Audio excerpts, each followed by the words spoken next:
valise had no wheels, so she had to lug it herself, her stiff body tipped sideways against its weight. Twice she refused help, once in the curve under the building where the valets stood, and once at the gold-rimmed doors. The hotel men peered down at her, still in sober suits, still projecting the same restrained courtesy and city manners.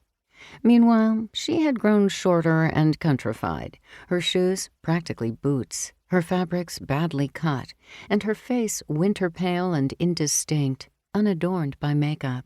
She knew she looked odd to them, like a candy in a plain old-fashioned wrapper on a shelf of colorful bars. With her suitcase thumped on the marble floor, she got in line for the front desk clerk and took in her surroundings.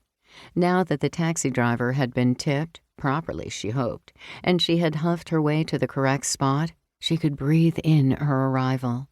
She had recognized the hotel on sight, three-towered, anchoring the block next to the public library.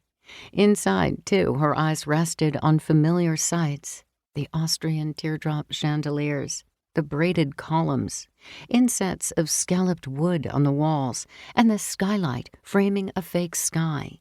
All the same, as decorative as a wedding cake, and as blazing as the barrow for the fairy dancers. It surprised her, standing here, to feel a tug of homesickness, remembering old times. She thought she had put it all behind her, all but the essentials, all but the great losses.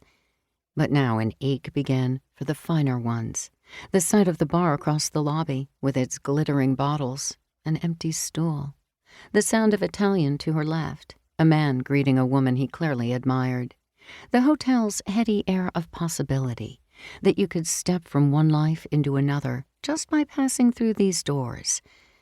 It's like breathing champagne, she used to think, back when she believed that wealth could change her.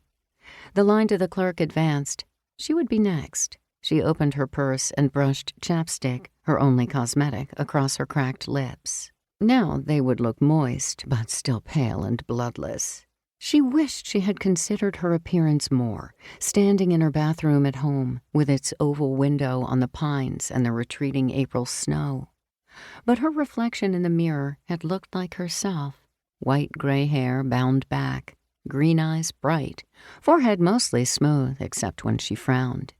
Her once full cheeks were leaner and foxier with age, and her mouth had pursed into an expression that suggested mild disapproval. She had become that woman who judges often and is usually right, but doesn't say what she is thinking, not until the opportune moment. Shrewd, direct, but not unkind, the headmistress incarnate. And she thought, no, she should see me as I am, and what I have made myself, and not some painted version. The clerk smiled at her, perfunctory, and asked if she was checking in. She gauged him to be around 29 and resigned to his job, which had been temporary once, a side gig to support his acting ambitions. He was handsome in a dark-haired, rugged way, but he moved his mouth too much when he spoke, and it delivered a clownish effect. "Or how can I help you, ma'am?" he said. "I'm here to see Lacey Crane," she said. The clerk blinked. He took a breath and looked at the phone on his desk, then back at her. "I'm sorry," he said. "Who?" She repeated her statement. He looked at the desk phone again. "That guest does not receive visitors." The stranger had expected a reception like this. Lacey had not written back to her letter. In truth, she didn't know if Lacey would see her, but she also knew that Lacey had to see her. "She knows I'm coming. Give her a call."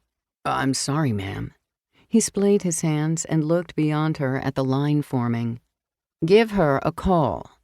She did not raise her voice, but the clerk flinched as if she had. She could put force into her words without added volume. Thousands of times she had done it, speaking to squirming adolescents behind closed doors. It wasn't hard. It just took willpower. "I have come a long way to see her," she added, standing erect. "Ma'am, I have to ask you to step aside so I can check in the other guests," he said. She remained there, stony, smelling her stale sweat after a long day of travel, feeling her greased lips. She resisted the impulse to rub them.